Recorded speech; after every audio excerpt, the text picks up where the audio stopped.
Okay ကျွန်တော်ဒီနေ့ကတော့ yellow brain ဆိုရဲကျွန်တော်ခုတည်းရှိသုံးနေတဲ့ Notion template productive အရင်ဖြစ်တဲ့ template လေးကိုကျွန်တော်ဝေမျှပေးရဖြစ်ပါတယ်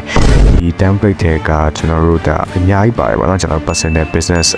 ဒီအစုံပါတယ်ကျွန်တော်က second brain perfect ဆိုတဲ့ template ကို refer လုပ်ပြယူတာပေါ့နော်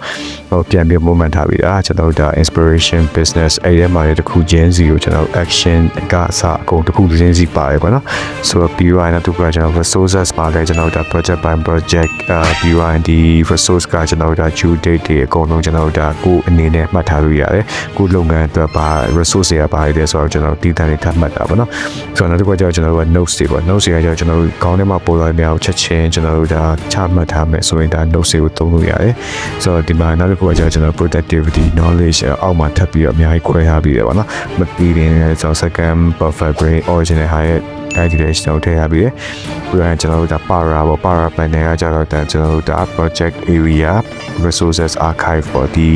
para panel နဲ့ချက်ချင်းကျွန်တော်တို့360 overview ကြည့်လို့ရတဲ့ panel လေးလည်းပါတယ်ပေါ့နော်ဆိုတော့ကိုယ့်ရဲ့ para ဘာဖြစ်နေပြီလဲဆိုတဲ့ဟာမျိုးကိုကျွန်တော်ကြည့်လို့ရတယ်ဆိုတော့ကျွန်တော်တို့yellow brain ရဲ့ Notion အသုံးပြုပုံပေါ့နော်ဆိုတော့အသုံးပြုနေကျွန်တော်တို့ခုတည်းရှိလက်သုံးနေတဲ့ yellow brain template ကိုကျွန်တော်တို့download လုပ်ချင်ကျွန်တော် link လေးကျွန်တော်ထည့်ရပေးတယ်ပေါ့နော်ဆိုတော့အဲ့ link လေးမှာကျွန်တော်တို့Notion template ကိုအတွက်အသုံးပြုနိုင်ပါတယ်